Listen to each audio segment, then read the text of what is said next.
Hey everybody, welcome back to the channel.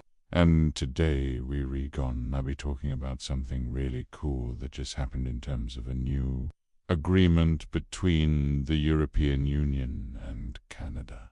So sit back, relax, and let's get into it. So, what I have here is an official press release from the Council of the European Union, and it's dated March 2023, and it's on the adoption of a joint declaration on EU-Canada cooperation in the field of defense. Now, this is really important because it's the very first time that there's going to be a defense agreement between the EU and a country outside of Europe.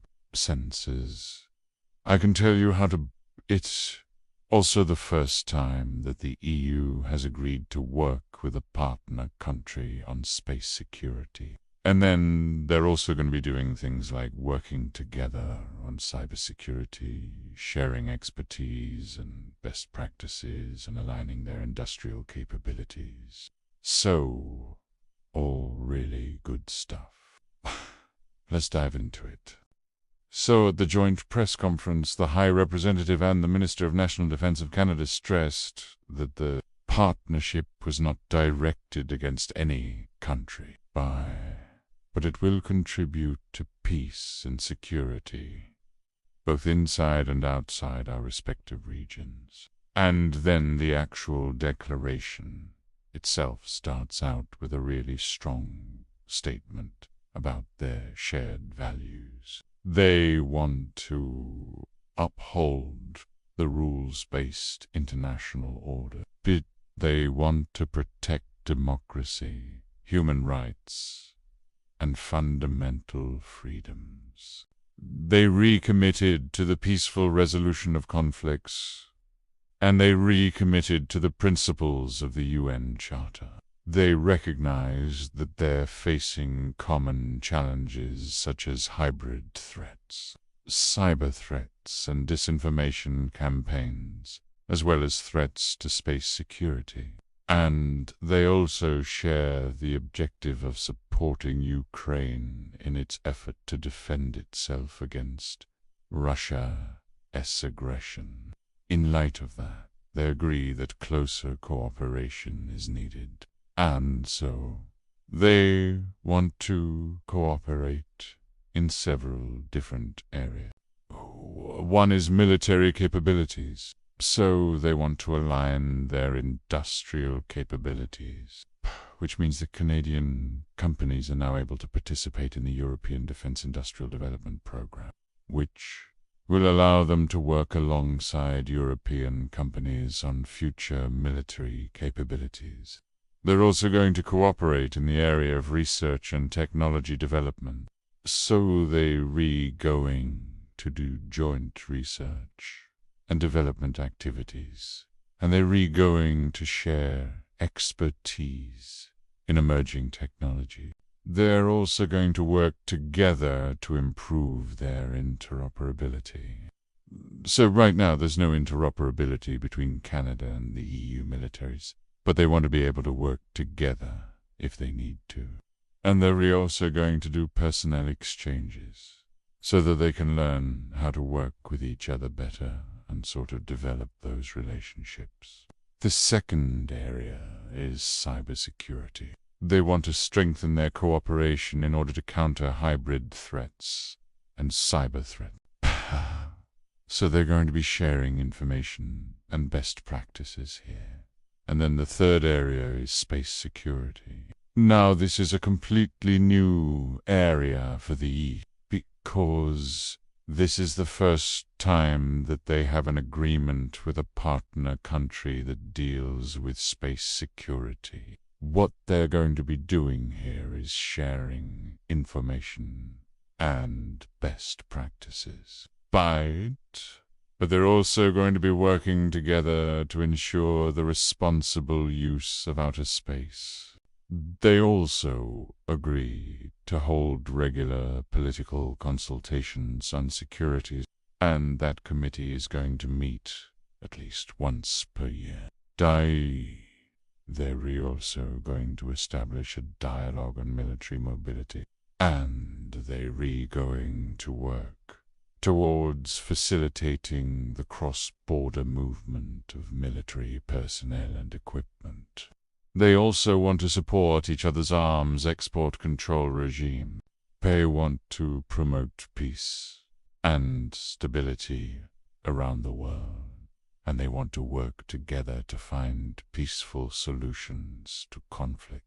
It also mentions that they want to continue to coordinate closely on Ukraine, including through the provision of military support.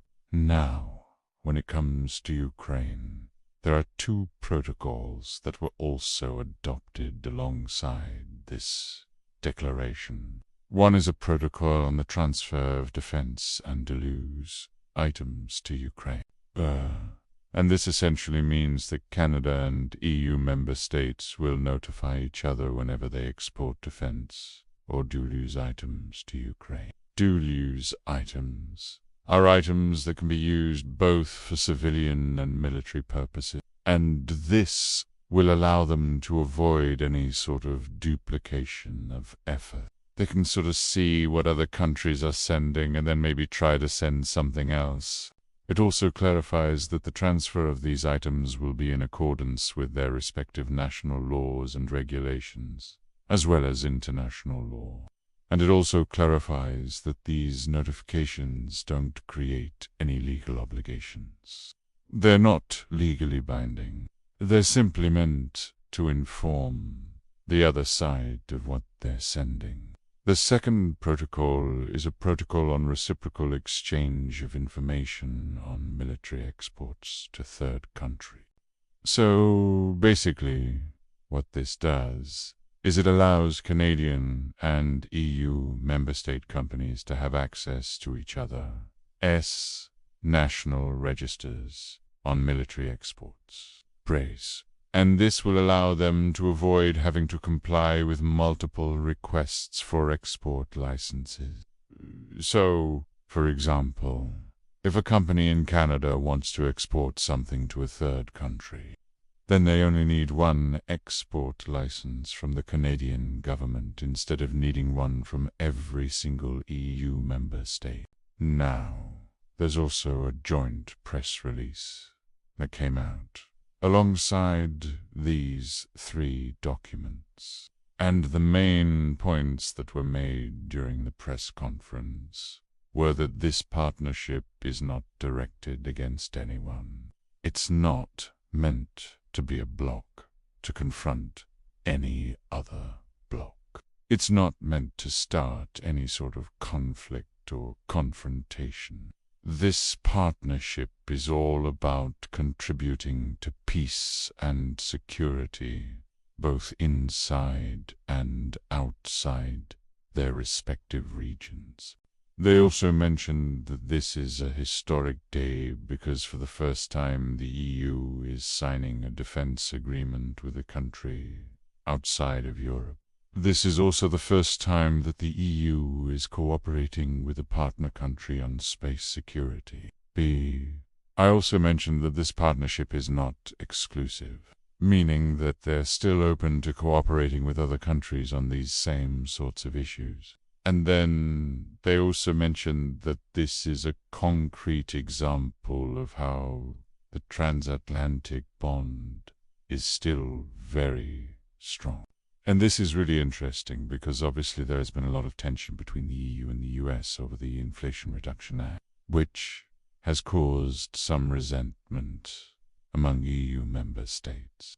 However, it looks like they're still working through these issues, and they're still trying to present a united front.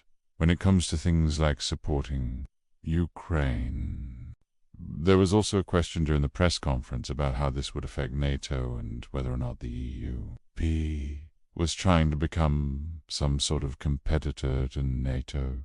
But the response to that was that this is complementary to NATO, and it doesn't in any way compete with NATO. It's actually meant to be complementary, and it will contribute to the security of NATO, all in all. I think this is really interesting. I think it is a sign that the transatlantic relationship is still strong, despite some of the recent tensions. And I think it is really interesting to see the EU working with a partner country on these sorts of issues. If you have any questions or comments, please leave them below. I'm always happy to answer any questions that you might have. And if you liked this video, please hit the like button. It helps me out a lot, and it keeps me motivated to make more videos. Thank you so much for watching, and I'll see you next time.